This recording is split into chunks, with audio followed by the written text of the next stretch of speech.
रात को मेरे जेठ जी के कमरे से चीखों की आवाज़ें आती थीं। मेरी जेठानी जी कब की मर चुकी थी। जेठ जी का राज जानने के लिए एक रात में उनके कमरे में छुप गई। फिर जेठ जी ने जो किया, हे भगवान! जब मैंने पहली बार वो दिल दहलाने वाली चीखों की आवाज़ें सुनी तो मैं पूरी तरह से घबरा गई थी। मैं गहरी नींद से हड़बड़ाकर उठ बैठी और चीखने चिल्लाने की आवाज़ें पूरी हवेली में गूंज रही थी। उस समय चारों ओर सन्नाटा था। मेरे कमरे में बहुत अंधेरा था। मैंने हाथ टटोलते हुए साइड टेबल का लैंप जलाया। मैंने घड़ी की तरफ देखा तो रात के 1 बज रहे थे और चीख पुकार की आवाज़ें पूरी हवेली में गूंज रही थीं। मैं हैरान थी कि मेरी बगल में लेटे मेरे पति पंकज अब भी गहरी नींद में सोए हुए थे। इतने शोर में उन्हें नींद कैसे आ सकती थी? कल ही तो मैं पंकज की दुल्हन बनकर इस घर में आई थी। मेरी शादी बड़ी धूमधाम से पंकज से हुई थी। मैं बहुत अमीर ख़ानदान की बहू बनी थी। मैं भी एक अमीर ख़ानदान से थी। मेरे सास ससुर कब के मर चुके थे। जेठ जी बहुत देखरेख वाले इंसान थे। मैं उनके व्यवहार को अच्छी तरह से जानती थी। मेरी पंकज से लव मैरिज की शादी थी। हमने एक दूसरे को शादी के लिए खुद ही पसंद किया था और वहीं से हमारी फ़ोन पर बातें होना शुरू हो गईं। हम दोनों ही अमीर ख़ानदान से थे, इसीलिए किसी को भी इस रिश्ते पर ऐतराज़ नहीं हुआ। मेरी शादी की पहली रात थी। उसी रात मैंने हवेली में चीखें सुनी थीं। एक लड़की की चीखों की आवाज़ थी, जैसे वो अपनी मदद के लिए किसी को पुकार रही हो। पहले तो मैंने सोचा कि कमरे के बाहर जाकर देखूं कि आवाज़ें किसकी हैं, कौन है जो इस वक्त इस तरह तेज़ आवाज़ से चिल्ला रहा है। लेकिन मैं एक दिन की दुल्हन थी तो यूं कैसे मुंह उठाकर कमरे से बाहर निकल सकती थी। आधा घंटा ये आवाज़ें गूंजती रहीं। उसके बाद शांति सी छा गई। मुझे पंकज की नींद देखकर बड़ी हैरत हो रही थी। वो इतने शोर में कैसे सो सकता था। लेकिन कुछ देर के बाद आवाज़ें आनी बंद हो गई थीं, जैसे कभी शोर हुआ ही ना हो। मैं दोबारा से लेट गई और अब मेरी आंखों से नींद कोसों दूर जा चुकी थी। मेरा दिमाग बार बार उस चिल्लाने वाली लड़की की तरफ जा रहा था।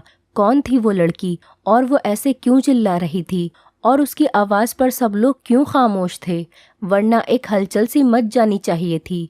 फिर मुझे कुछ डर सा महसूस होने लगा था, क्योंकि जहाँ ये हवेली बनी हुई थी वहाँ आसपास केवल जंगल ही थे। गांव तो 3-4 मील की दूरी पर था। मैं कुछ दिनों के लिए गांव आई हुई थी, क्योंकि मुझे रहना तो शहर में ही था। शादी से पहले मेरी ये बात तय हुई थी और शहर में भी इन लोगों का बंगला बहुत खूबसूरत बना हुआ था और हवेली तो इतनी बड़ी थी कि ना जाने कितने कमरे यहाँ पर बने हुए थे। यहाँ का बगीचा बहुत बड़ा बना हुआ था। मुझे तो इस हवेली में घुसते ही किसी महल के जैसा लगने लगा था। मैंने बस थोड़ी सी नज़र ही डाली थी, लेकिन यहाँ की अमीरी देखकर मेरी आंखें चौंधिया सी गई थी। मेरा कमरा फूलों और कैंडल से सजाया गया था। मैं खुद पर जितना भी गुरूर करती उतना ही कम था। हम दोनों को देखकर सब दिया बाती की जोड़ी कहते थे, मगर आज की रात जो कुछ मैंने सुना था, मेरे दिमाग ने काम करना बंद कर दिया था। ना जाने कब सोचते सोचते मैं फिर से नींद की वादियों में खो चुकी थी। सुबह पंकज प्यारी सी मुस्कान लिए मुझे जगा रहा था। कहने लगा, उठ जाइए मैडम जी, ये दिल्ली नहीं है जो आराम से चादर तान कर सोई रहोगी। मैंने धीरे धीरे आंखें खोली तो वो उठ चुका था। पंकज बिस्तर से उठकर अपने कपड़े निकाल रहा था। मुझसे कहने लगा कि तुम्हारा सामान ड्रेसिंग रूम में पड़ा है और तुम्हें वही पहनना है। वो मुझसे कहकर वॉशरूम में चला गया। मैं बिस्तर से उठकर बैठ गई। पहले तो मुझे ऐसा लगा कि रात वाली बात शायद मेरा कोई वहम थी। मैं वही बात सोचते सोचते ड्रेसिंग रूम में चली गई, जो मेरे ही कमरे में बना हुआ था। इतना भारी भरकम जोड़ा देखकर मेरी आंखें फटी रह गईं। मैंने फ्रेश होने के बाद बहुत ही मुश्किल से उन कपड़ों को पहना था। पंकज कमरे से जा चुका था तो कुछ लड़कियां मुझसे पूछकर मेरे कमरे में आईं और मुझे जेवरात पहनाने लगीं, तैयार करने लगीं। जब मैं सज धज कर बाहर आई तो मेरे जेठ जी सामने कुर्सी पर बैठे थे। उन्होंने मुझे देखा और मुस्कुराने लगे। फिर मेरे पास आए और मुझ पर हज़ारों के नोटों की बारिश करके मेरा स्वागत किया। फिर मुझे बाहर ले गए, जहां गांव की औरतें मुझे देखने के लिए कब से मेरा इंतज़ार कर रही थीं। गर्मी और धूप में न जाने वो कब से बाहर बैठी थी। वो मेरी एक झलक देखने के लिए वहाँ पर बैठी हुई थी। मेरे जेठ जी कहने लगे, यह हमारे घर की नई मालकिन है, पंकज की बीवी। सभी औरतें मुझे नमस्ते करने लगी। मैं थोड़ी देर से ज़्यादा वहाँ रुक नहीं पाई थी। तेज़ धूप ने मेरी हालत ख़राब कर दी थी। जल्दी जल्दी मैं अंदर गई और अपने कमरे में एसी ऑन करके बैठ गई। पूरा दिन लगातार लोगों का आना जाना लगा रहा। पंकज से मेरी मुलाकात बस रात को हुई थी, वरना वो पूरा दिन मर्दों के साथ ही रहे थे। गांव के कुछ और ही रस्म रिवाज होते हैं। पति पत्नी आपस में कम वक्त और दूसरों के साथ ज़्यादा वक्त गुजारते हैं। यही मेरे साथ भी हुआ था। रात तक मैं थकान से चूर हो चुकी थी, इसीलिए लेटते ही मुझे नींद आ गई और पंकज मुझसे कहने लगा कि गांव के माहौल से तुम परेशान हो गई हो। वो मेरी तरफ प्यार से देखने लगा। फिर मैंने आंखें खोली और थोड़ा सा मुस्कुरा दी। मैंने कहा, पंकज, बस जल्दी से दिल्ली वापस जाने का सोचो। मुझे ऐसे माहौल की आदत नहीं है। मेरी बात पर न जाने क्यों पंकज की मुस्कुराहट गायब हो गई थी। फिर वो बेड पर टेक लगाकर बैठ गया और कहने लगा, अभी तो ऐसा मुमकिन ही नहीं है, लेकिन मैं कोशिश करूँगा। मैं नींद में होते हुए भी पूरी आंखें खोलकर उसको घूरने लगी। पंकज, मैं गांव में 2 दिन से ज़्यादा नहीं रह सकती। ये बात तुम अच्छी तरह से जानते हो। मुझे घुटन होती है यहाँ के पहनावे से, यहाँ के रहन सहन से। अजीब घुटन सा माहौल है यहाँ का। मैं नहीं रह सकती यहाँ पर। मेरी बात सुनकर वो किसी गहरी सोच में चला गया। उसने सिगरेट निकाली और लाइटर से जलाकर पीने लगा। मैं नींद में चूर थी, इसीलिए सो गई। रात को फिर से मेरी आंख शोर से खुली थी। वही एक लड़की की चीख पुकार, अपने बचाव के लिए मदद मांगती हुई। मैं तुरंत उठकर बैठी और मैंने पंकज को भी जगा दिया। वो मुझे नींद में देखने लगा। मैंने कहा, पंकज, किसी के चिल्लाने की आवाज़ें आ रही हैं। मेरी बात पर पंकज ने नज़रें चुराईं और कहने लगा, कैसी आवाज़ें? मुझे यहाँ तो कोई आवाज़ नहीं आ रही। मैं उसकी ये बात सुनकर हैरान रह गई थी। ये कैसे मुमकिन था? मुझे तो लड़की के चिल्लाने की आवाज़ें आ रही थीं, लेकिन पंकज को नहीं आ रही हैं। मैंने हैरत से पंकज की तरफ देखा। मैंने कहा कि ये लड़की की आवाज़ें तुम्हें सुनाई नहीं दे रही हैं? वो कहने लगा, नहीं, मुझे कोई भी आवाज़ सुनाई नहीं दे रही है। मुझे नींद आ रही है, मुझे परेशान मत करो। ये कहकर वो फिर से सो चुका था और मेरा डर के मारे बुरा हाल था। क्या ये आवाज़ें सिर्फ मुझे ही सुनाई दे रही थी? इसका मतलब कोई भूत प्रेत? ये सोचकर तो मैं डर से कांपने लगी थी। डर की वजह से मैं पंकज से चिपक के लेट गई। मेरा दिल ज़ोर ज़ोर से धड़क रहा था। अब तो मुझे इस हवेली में एक दिन भी नहीं रुकना था। मुझे तो भूतों से बहुत डर लगता था। अगली सुबह ही मैंने पंकज से शहर जाने की जिद शुरू कर दी। मैंने कहा, मुझे वापस दिल्ली जाना है। मुझे डर महसूस हो रहा है। मुझे 2 दिन से यहाँ किसी के चिल्लाने की आवाज़ें सुनाई दे रही हैं, जैसे कोई लड़की मदद के लिए पुकार रही हो। मैं यहाँ नहीं रह सकती। डर की वजह से ऐसा लग रहा था जैसे मैं अभी अभी रो दूंगी। और पंकज मुझे ध्यान से देख रहा था। वो बार बार नज़रें चुरा रहा था। वो मुझसे कहने लगा, वर्षों से इस हवेली में ऐसे ही साए हैं। किसी किसी को ऐसी आवाज़ें सुनाई देती हैं जैसे कि तुम्हें दे रही हैं, लेकिन उन साए ने कभी भी हमें नुकसान नहीं पहुंचाया। वरना क्या मेरी भाभियां यहाँ रह सकती थीं? मुझे पंकज की किसी भी बात से चैन नहीं मिल रहा था। मुझे बस दिल्ली जाने का इंतज़ार था।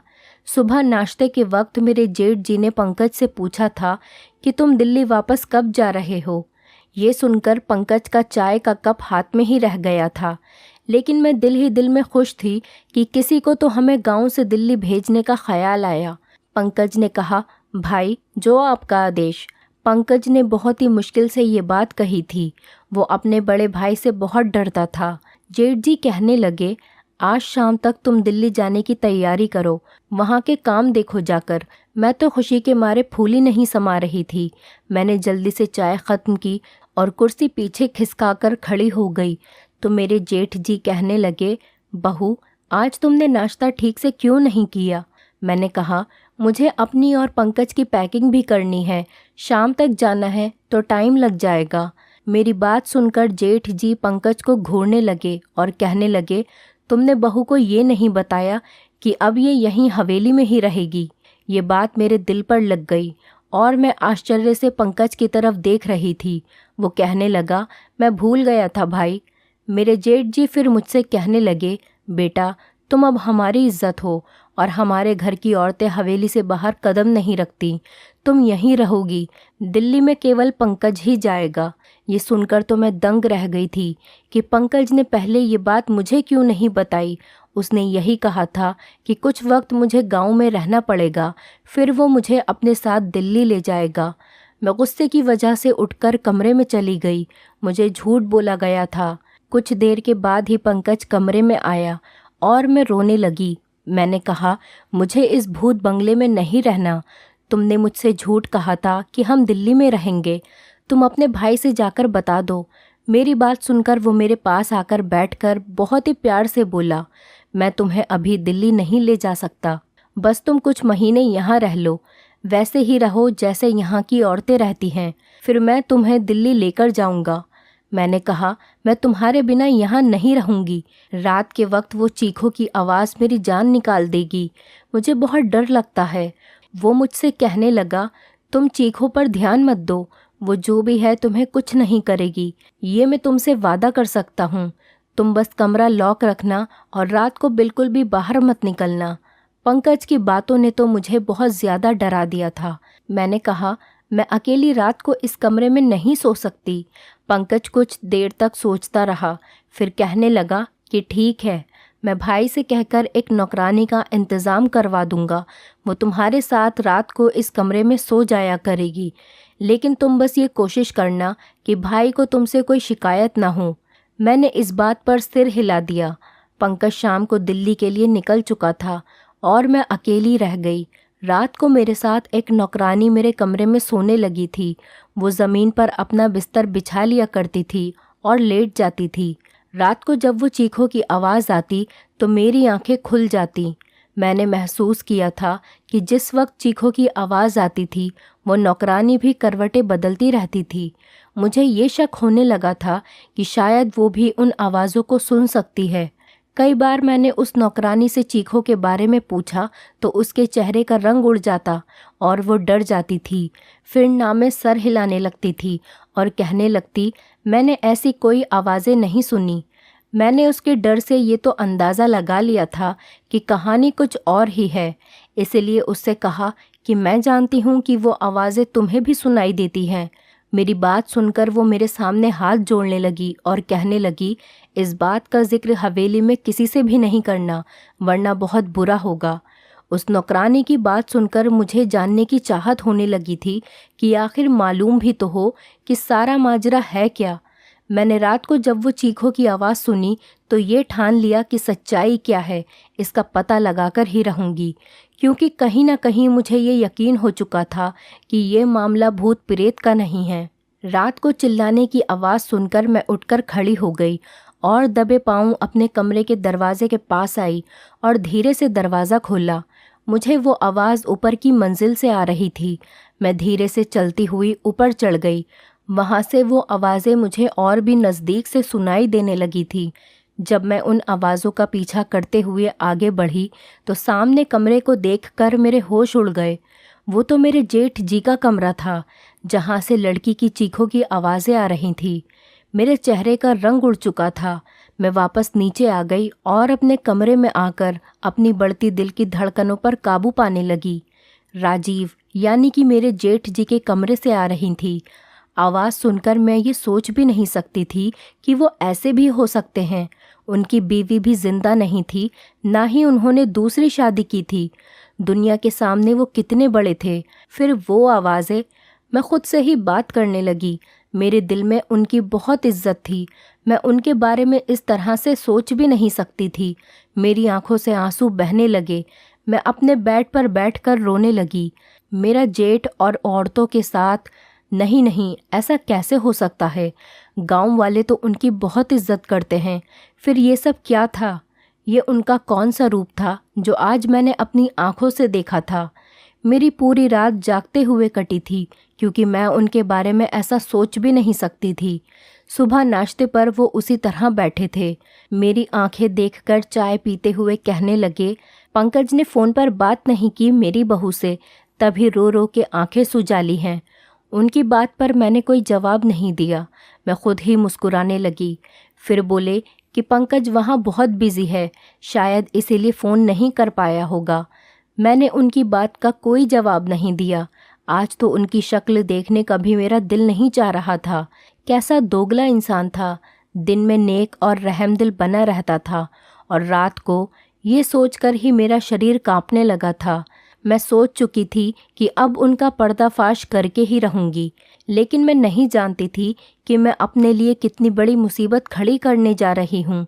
जब मैंने वही आवाज़ें दोबारा सुनी तो मैं फिर उसी कमरे के बाहर चली गई। कमरे के हॉल में देखने लगी तो एक 15 साल की लड़की थी। गांव की लग रही थी। उसके चेहरे से उसका दर्द साफ साफ पता चल रहा था। वो हाथ जोड़े अपनी इज्जत की भीख मांग रही थी, चिल्ला रही थी, लेकिन मेरे जेठ जी ने बड़ी बेदर्दी से उसका दुपट्टा उतार कर फेंक दिया था। मैं उससे ज़्यादा नहीं देख सकती। मैं वापस पलट आई। कैसे भी करके मैंने वो रात काटी थी। सुबह होते ही मैंने पंकज को फ़ोन किया और कहा, तुमने मुझसे इतना बड़ा झूठ बोला। तुमने कहा हवेली में आत्माएं हैं, जबकि ऐसा कुछ भी नहीं है। वो आवाज़ें गांव की मासूम लड़कियों की हैं जो तुम्हारे पिता जैसे भाई की हवस का निशाना बनती हैं। मेरे मुंह में जो जो आ रहा था मैंने सब पंकज से कह दिया। मेरी बात सुनकर वो गुस्से में आ गया और कहने लगा कि अपनी ज़ुबान को बंद रखना, जैसे हवेली के सभी लोग रखते हैं, वरना तुम्हें राजीव की ताकत का अंदाज़ा नहीं है। वो तुम्हें जान से मार डालेंगे। पंकज की बात सुनकर जितनी हैरानी हुई उतनी कम थी। मतलब वो अपने भाई के बारे में ये सारी बातें पहले से ही जानता था और वो भी उनसे मिला हुआ था इस सब में। मैंने फ़ोन बंद कर दिया क्योंकि बुराई होता देखकर मैं ऐसे चुप नहीं रह सकती थी। मुझे बस एक सबूत चाहिए था, क्योंकि यहाँ ऐसा कोई नहीं था जो राजीव के खिलाफ एक लफ्ज़ भी बोलता। इसीलिए मैंने रात होने से पहले ही बीमारी का बहाना बनाया और अपना कमरा लॉक करके अपने कमरे में बंद हो गई। मैं जानती थी कि राजीव कब ऊपर जाता है, इसीलिए मैं अपनी पिछली खिड़की से बाहर निकली और पाइपलाइन के सहारे ऊपर की तरफ पहुंच गई। राजीव के कमरे के बाहर की खिड़की उस वक्त खुली हुई थी। मैं उस खिड़की के ज़रिए उस कमरे में पहुंच गई और उस कमरे को किसी दूल्हे के कमरे की तरह सजाया हुआ था। मैं उसी खिड़की के पास एक कोने में छिप गई। रात 1 बजे राजीव उस कमरे में आया और सामने सोफे पर बैठ गया। कुछ देर के बाद उसका नौकर शराब की बोतल लेकर आया और सामने टेबल पर रख दिया। मैंने अपने मोबाइल का कैमरा ऑन कर दिया। कुछ देर के बाद एक 14 साल की मासूम सी लड़की उस कमरे में आई।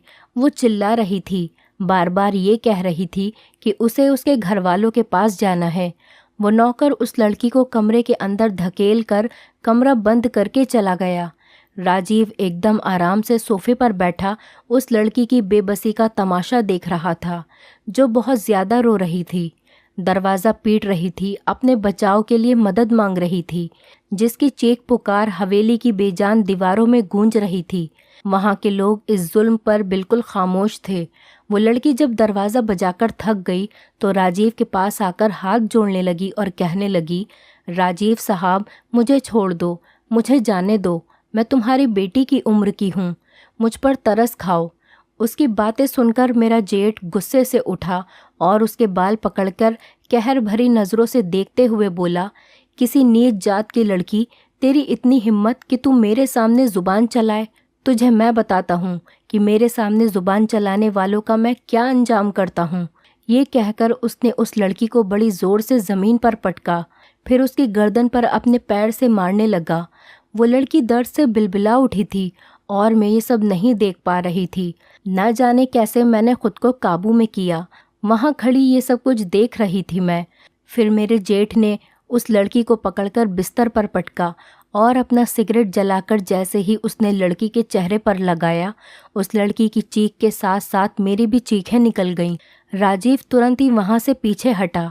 मेरी चीख सुनकर वो समझ गया था कि कमरे में उस लड़की के अलावा कोई और भी है। इससे पहले कि वो मुझे ढूंढता, मैं उसी खिड़की से बाहर निकल गई, लेकिन शायद वो मुझे देख चुका था, क्योंकि मैं कोई प्रोफेशनल जासूस तो नहीं थी, एक आम सी लड़की थी। मैं जिस रास्ते से आई थी उसी रास्ते से नीचे उतर गई, लेकिन अपने कमरे के बजाय हवेली के पीछे चली गई। मैं वहीं जाकर छुप गई। मुझे पूरी हवेली में एक हलचल सी महसूस हुई थी। बहुत से कदमों की आवाज़ें सुनाई दे रही थी। मैं एक घनी झाड़ी में छुप गई। बहुत से नौकर टॉर्च जलाकर मुझे ढूंढ रहे थे। मैं तो सांस लेना ही भूल गई थी। मुझे डर था कि अब मैं पकड़ी जाऊंगी। कुछ देर के बाद नौकर वहाँ से चले गए। उनके जाते ही मैंने सुकून की सांस ली।